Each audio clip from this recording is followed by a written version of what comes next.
If you've got a question, the voices of resin are here. Oh, PlastChicks. PlastChicks is an SPE-sponsored podcast. Mercedes. Hey, how's it going, Lynzie? It's so good to see you. It's going really great. The sun is starting to come out, like snow is melting. I'm feeling like you get that slightest dose of vitamin D and you're like, oh my gosh, this world is worth living for again. It is going well. So thank you, Erie, for that one sunny day. The snow in Chicago is completely melted. I'm told that seasonal depression is over. People are talking about how it's gone now. I don't have that. As you know, I'm always up. but I'm told that seasonal depression is over. So I'm happy for everyone.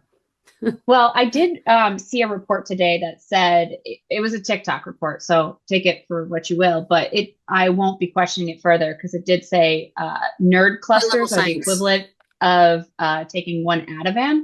So that's going to be my new medication going forward from here on out. I will not be questioning. Hold up. Thank you. Maybe again, we're not getting into the science.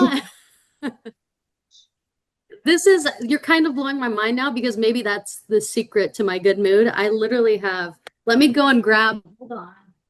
The dog's freaking out. Party size nerd clusters. So, all right. You know, no seasonal depression, but maybe type 2 diabetes in my future. We'll see. It's okay. It's okay. One for the other. Well, I'm Lynzie Nebel. And I'm Mercedes Landazuri. And with our powers combined, we are PlastChicks. The voices of resin. And we are back on another internet lag, so it always makes it extra exciting.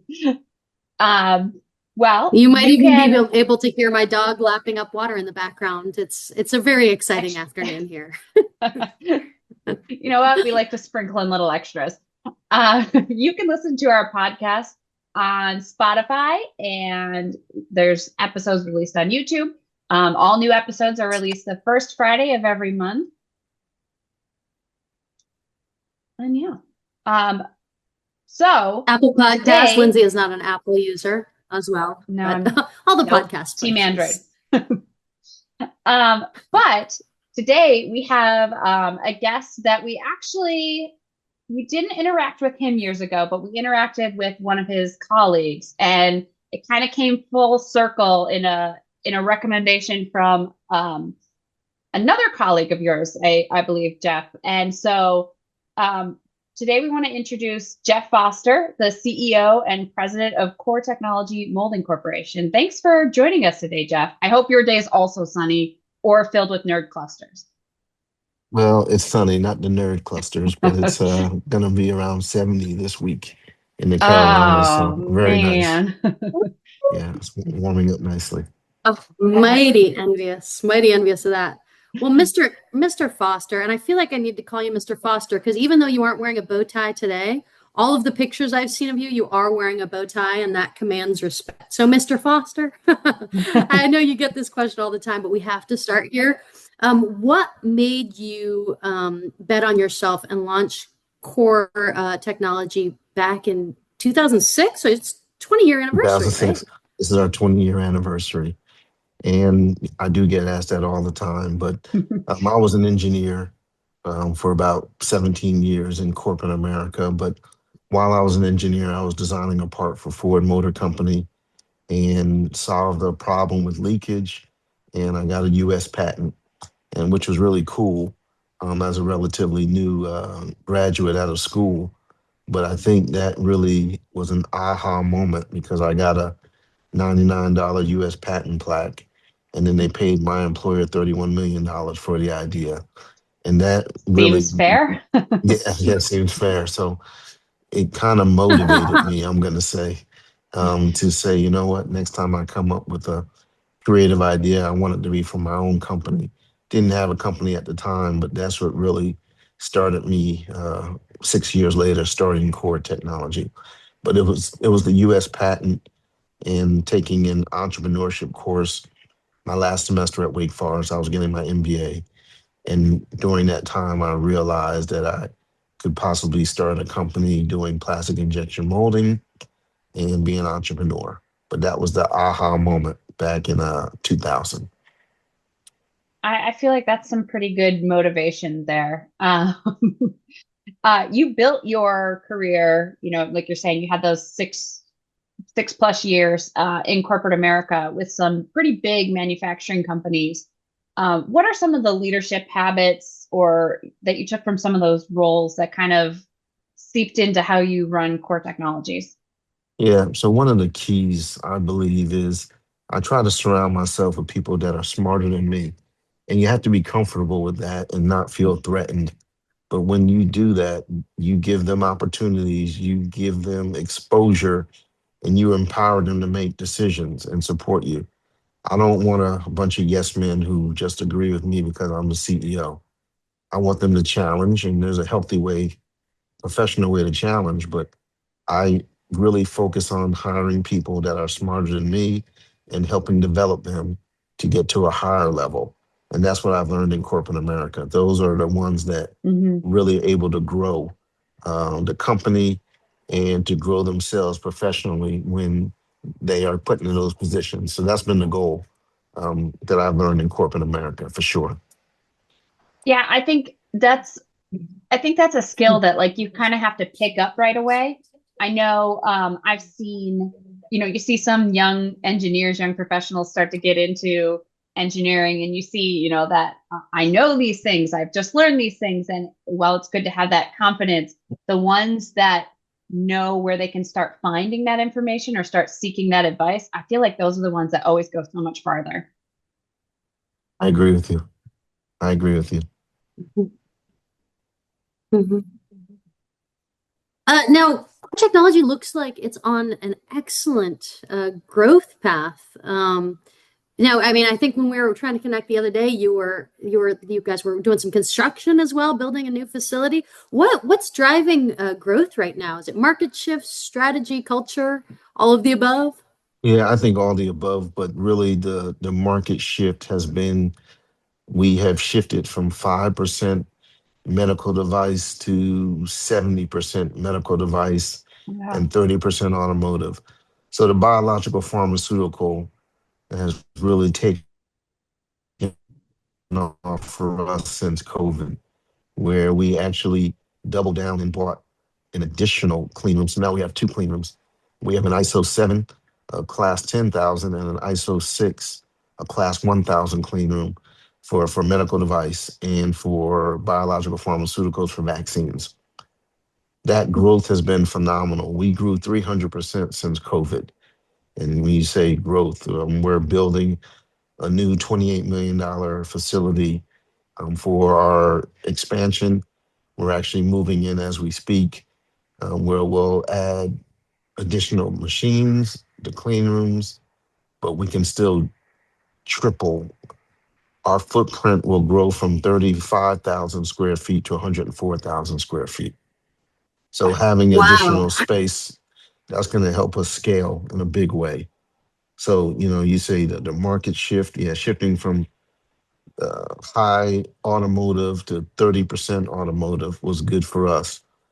But even in the automotive space, we're a tier one supplier, which is key. When we started the business 20 years ago, we were tier two, selling to a tier one, selling to the OEMs. But now, for the last 10 years, we've been tier one, selling directly to automotive OEMs.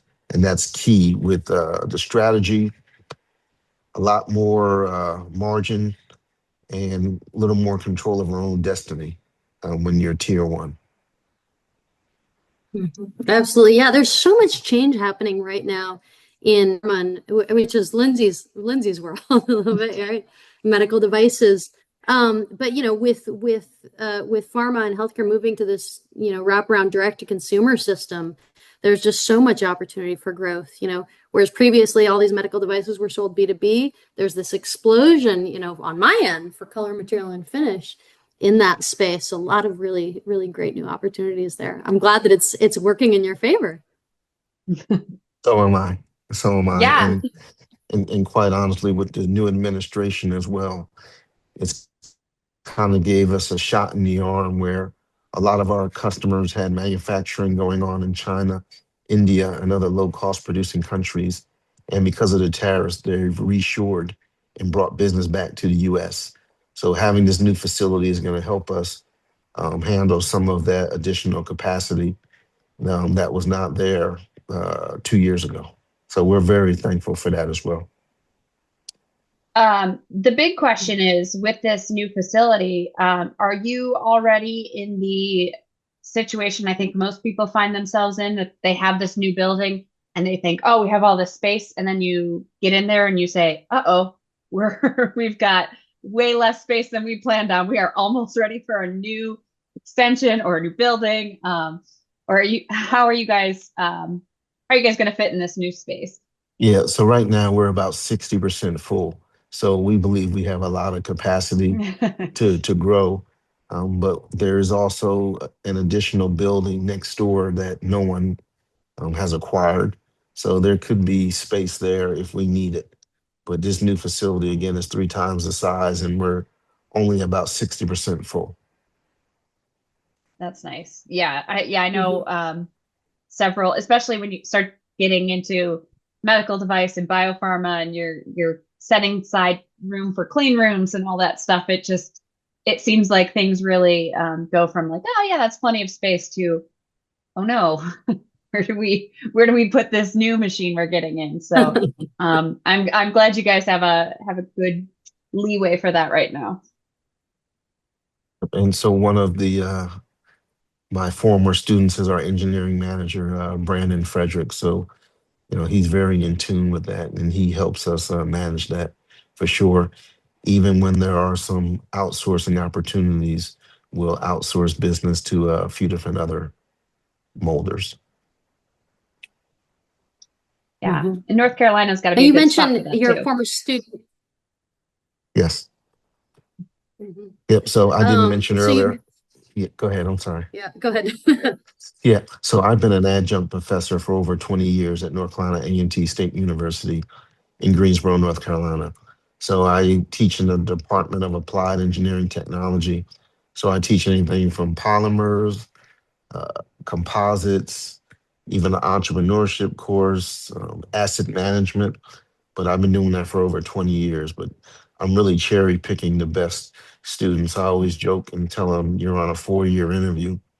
So, if you come to class on time or you don't come to class on time, those are things that kind of indicators of how you'll perform in the workforce. But I've really been blessed to have, we have about 7 of my former students or graduates of that department that work here now. Engineering manager, business development manager, design engineer, operations manager, systems engineer, process engineer, and quality manager, all graduated from North Carolina A&T. Very cool. So do they call you professor still? No, not anymore. Not anymore. They just, yeah, I don't need the formal title, but it was a great experience. So when you see someone in the classroom who's hungry for knowledge, not just what you're teaching, but they come early, they stay late.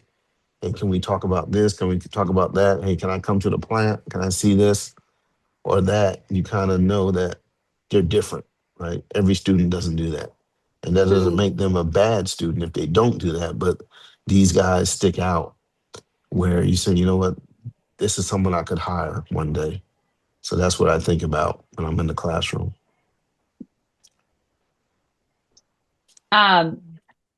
So you kind of going back, you also have a 501c3 called Molding Kids for Success, which is a 10 out of 10 name. What kind of gap were you seeing in the industry, or that kind of made you say, okay, we need to fix this? I think that kind of aligns itself with, okay, you're seeing what's actually in industry. You're seeing students in college.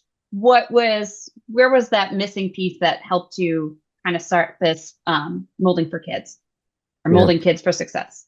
Right. So I think what I saw, even as the SPE advisor at North Carolina A&T, there might be 113 student chapters, but North Carolina A&T was the only HBCU, right? So Hmm. that started to kind of raise a flag. Well, there's not as many minorities in this space with plastics, polymers. And that's when I started to peel the onion back. And okay, when I go back to high school and now we're targeting these middle schoolers that don't even know about the opportunities, they don't get the exposure. Yeah.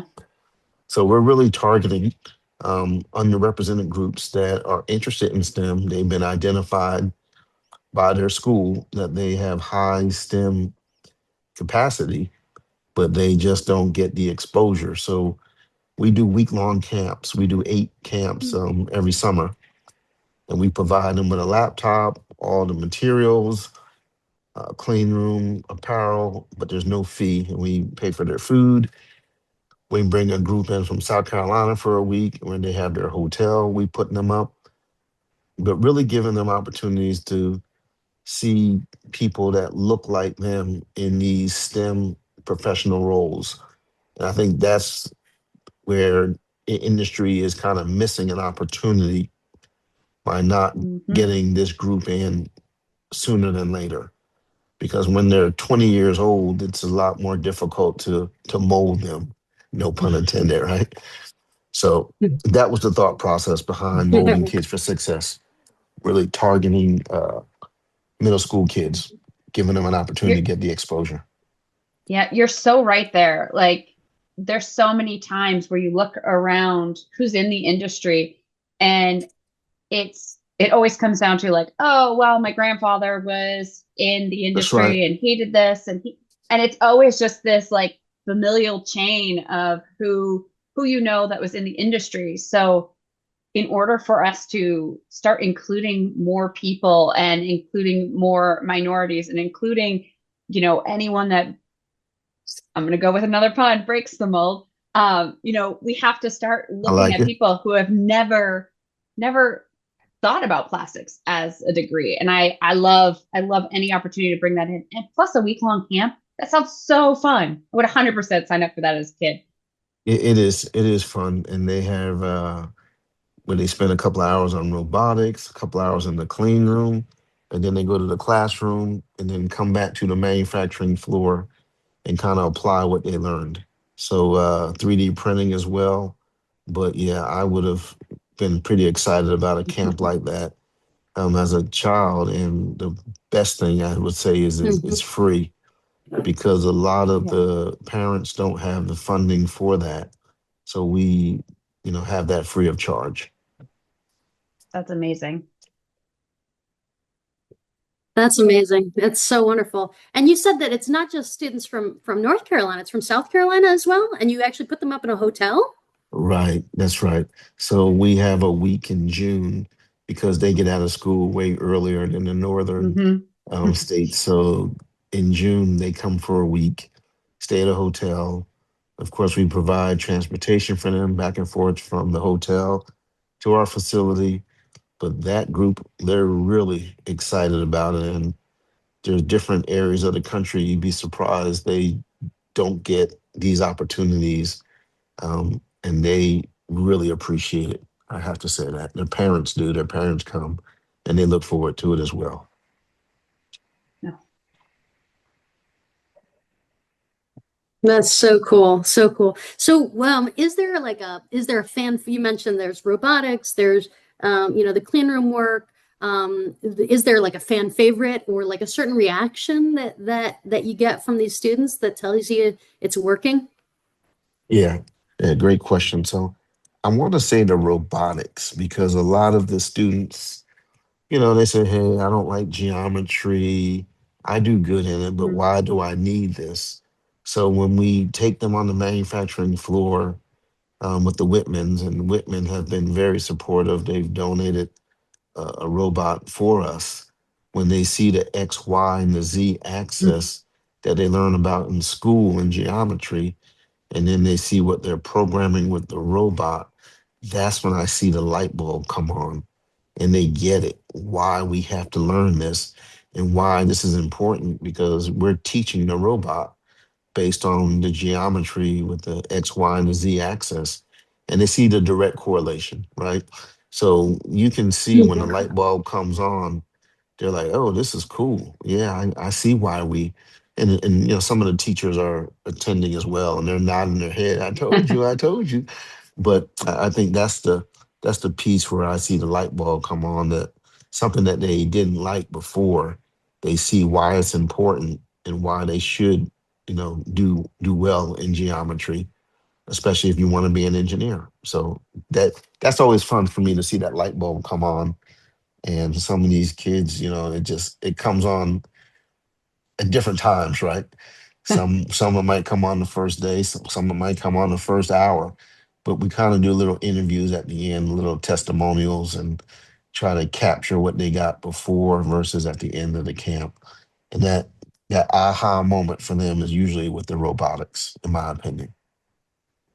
I mean, it's hard not to love That's a robot. fascinating. It's so funny that you mentioned the geometry. Yeah, it's Yeah. funny. So with the geometry, actually, I was talking with my partner just the other day about how, what math we learned in high school and middle school that we're actually using today. And in the lab, like I'd use a lot of algebra, or, and she works in finance and was talking about like, I really don't use any of this math that we learned. And we were talking about geometry. I was like, I really love geometry, but I don't know, what careers where it would apply outside of, well, maybe, if you're doing mold design or architecture or something like that. But robotics, now you blew my mind. A light bulb went off for me just talking about it. Right. It's funny. So I seen the light bulb go off for you while I was watching, right?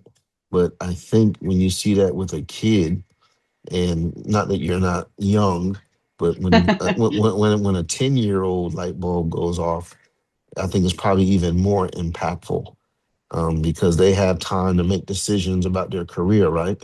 So, versus a 30-year-old, who can still make changes, but they don't necessarily have the academic foundation, right? To say, hey, I'm going to be an engineer, and they're 30 years old and they don't remember geometry. It's kind of late for them. It can happen, but they're not the traditional student. Versus a 10-year-old, when that light bulb comes on, they get a little more serious about school. And hey, what other courses? Hey, can I meet with a guidance counselor?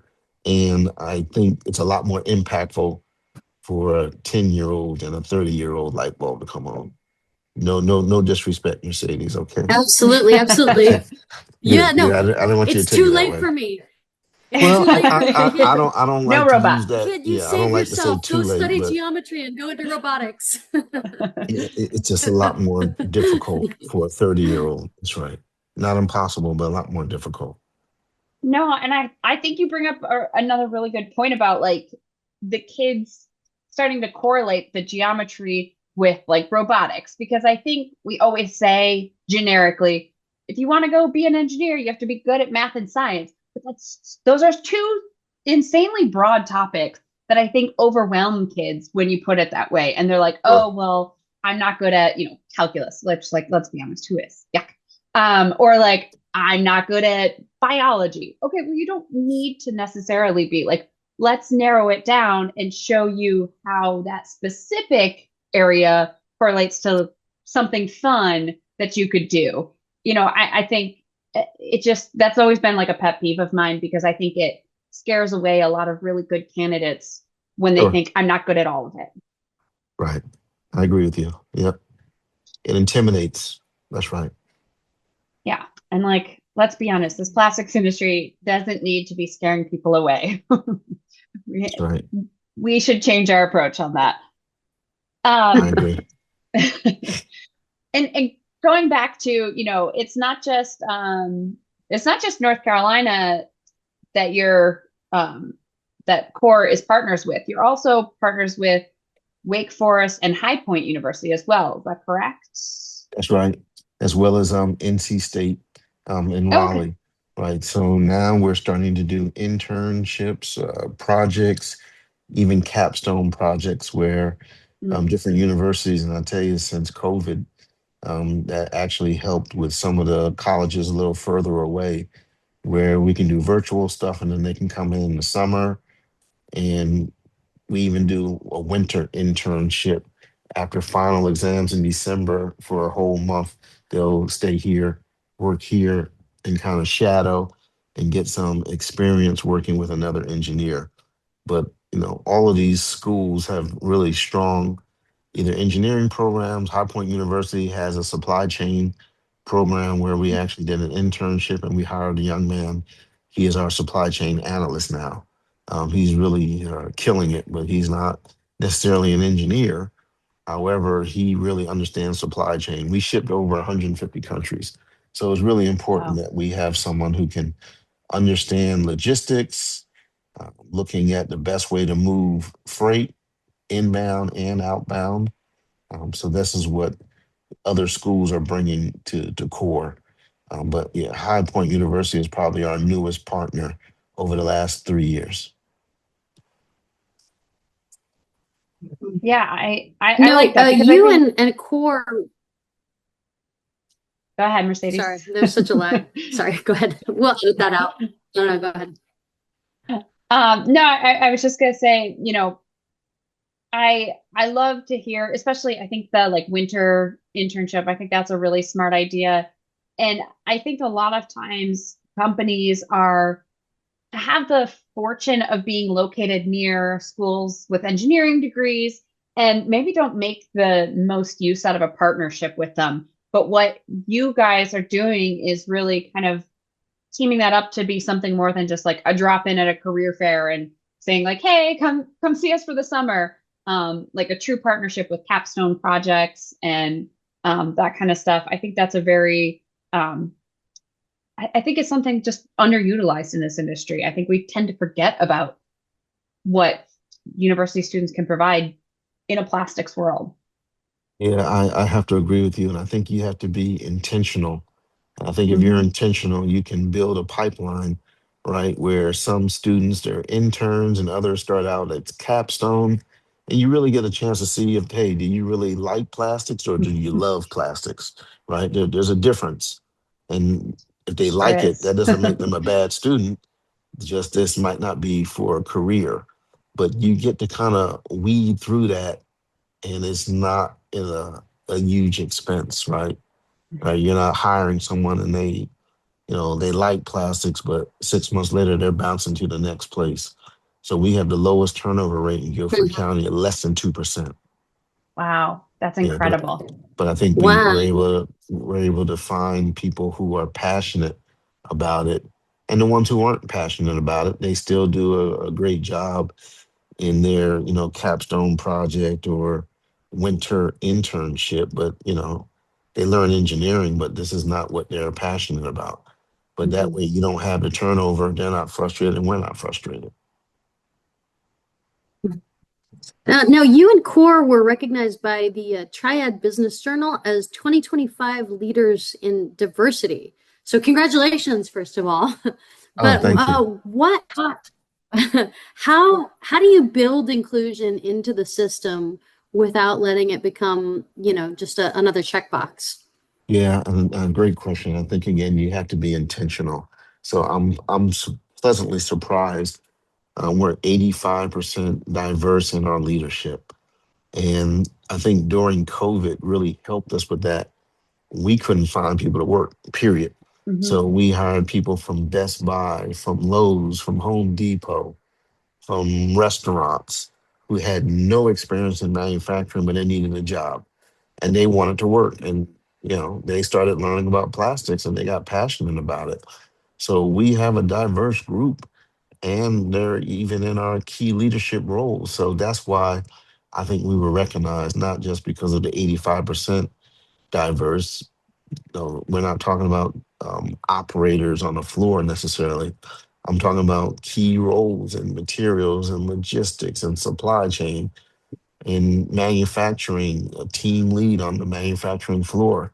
One of our team leads came from a Thai restaurant where they never worked in manufacturing, but they were very detail oriented, good with numbers, good with taking orders, good with planning, good with managing labor, right?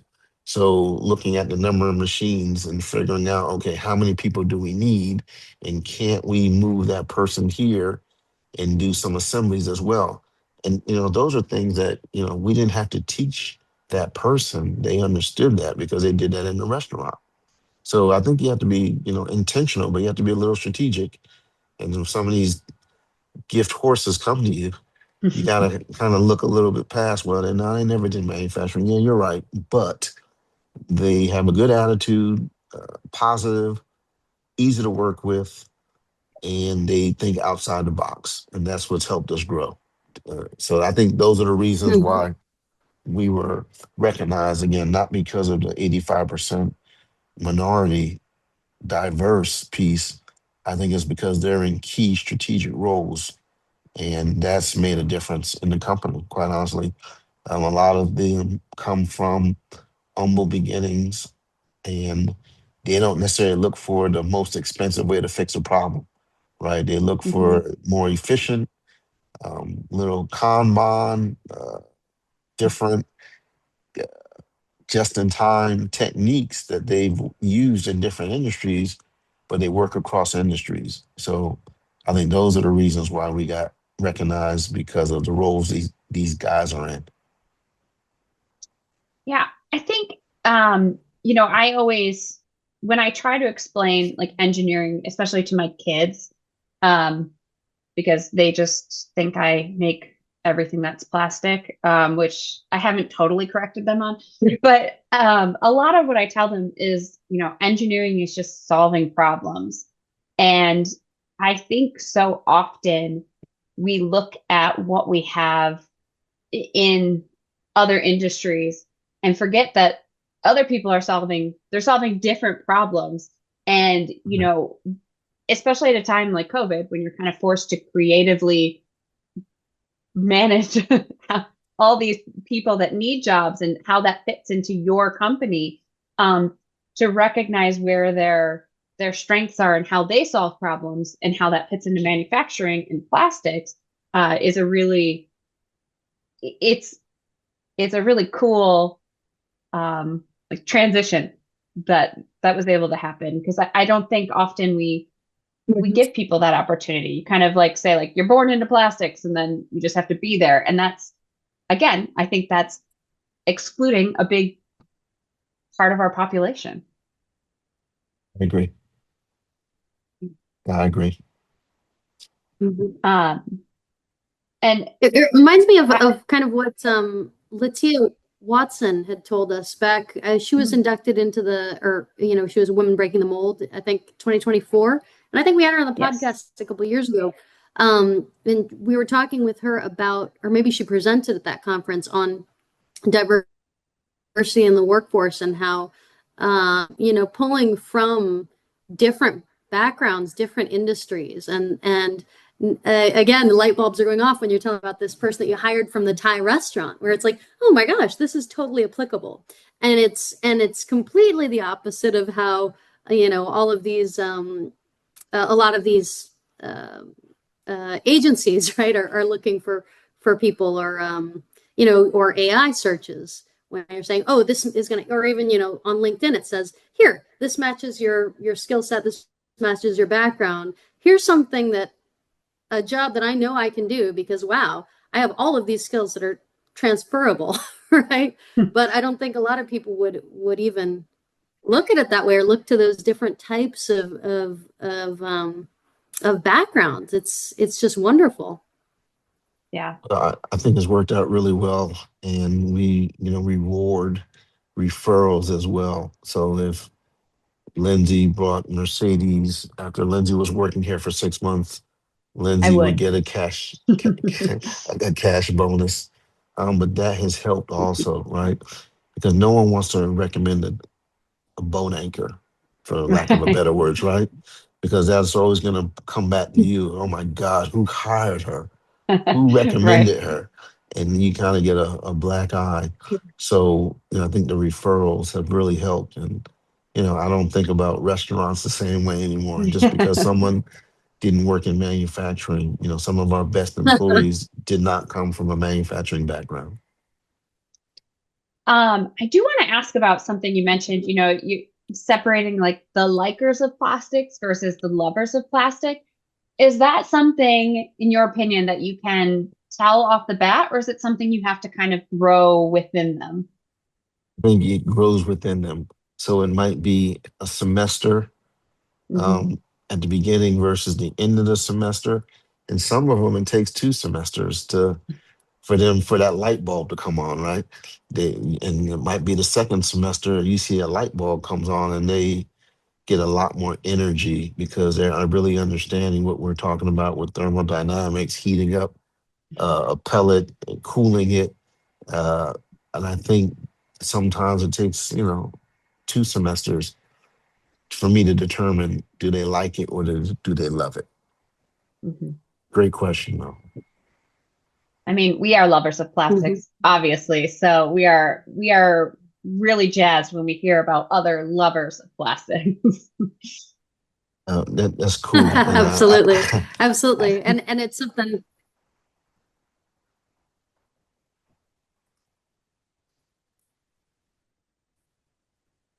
sorry, Mercedes, I thought you were going to say something else. Go ahead. Go ahead. Oh, okay. Yeah. So I didn't say earlier. So I do have to say we do a week also of the 8 weeks. We do a women in STEM camp also, where it's all Love. girls. And I didn't mention that earlier. So it's usually about 15 girls that week. I think some young ladies feel intimidated when, Hmm. there's only a few girls in the group and even in my class, it's 3% female representation, right? So out of 100 students, I have 3 girls every year that graduate. And sometimes the young ladies feel intimidated. So we do a week just women in STEM, even the processors. We have a master molder who is a female and she leads the courses as well. So sorry I missed that earlier, that opportunity to give the females, the women in STEM a plug, but we've been doing that for 2 years now, a week with them only. I love that.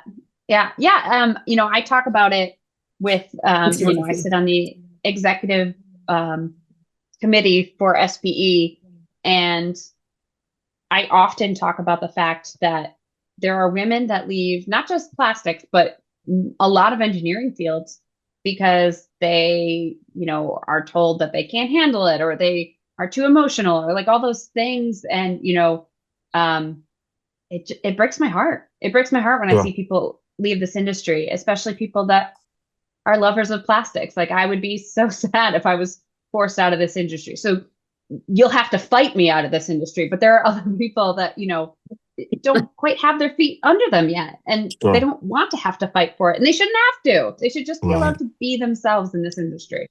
That's right. I agree with you. Mhm. Right. Or like what Maureen Steinwall had told us, she's in the Plastics Hall of Fame now, and she excelled in math and science in school, and in Yeah, grade yeah. school and high school, and she wanted to go on and study engineering because she thought, oh, well, that's, something I could do. I'm good at math and science, right? And broadly, and they told her, well, no, you know what? Women who are good at math and science, they study accounting, they become accountants. Engineering is for men. So she went and got her accounting Wow. degree, and then was successful. And then she, bought or founded her own injection molding company and got into the industry Wow. that way. After all, but yeah. No, you teach courses like you mentioned of polymer processes and statistical process control at North Carolina A&T. And when you look at the next generation of plastics professionals, what technical skills do you think are going to be non-negotiable, and what mindset will separate good from great over the next, say, 10 to 20 years? Yeah. So I still think the strong mathematical and um, physics background are going to be non-negotiable. I think you Mm. still are going to have to learn that because plastics is plastics, right? So I don't think that's going to change. Maybe processing might change a little bit, different additives that we're looking into, but I think the strong mathematical and science backgrounds are going to be non-negotiable.